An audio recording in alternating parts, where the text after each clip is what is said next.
Kalbimizin en şirin arzuları, anadır arzulara her zaman karaba. Danışan dil dudağın her zaman karaba. Karaba can karaba. Anadır arzulara her zaman karaba. Danışan dil dudağın her zaman karaba. Karaba can karaba.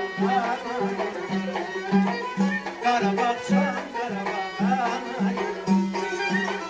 bu çemenlerde gezip baktım şu güzeli.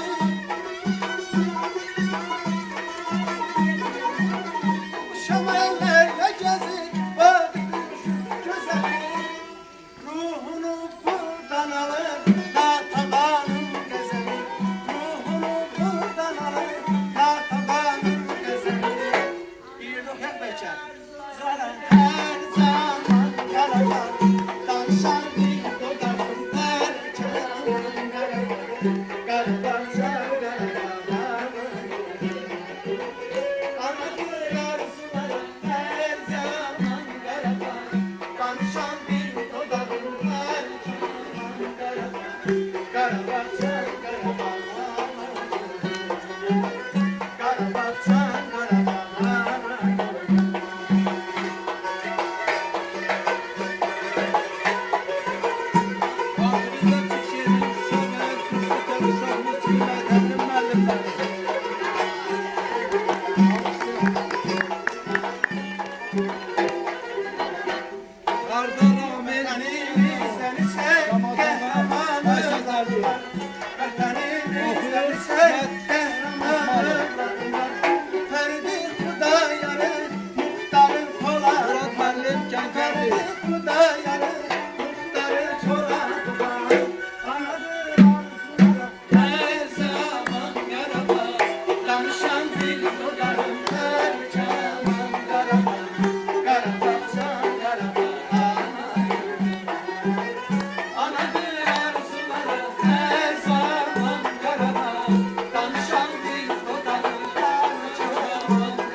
Karabakçan, Karabakçan,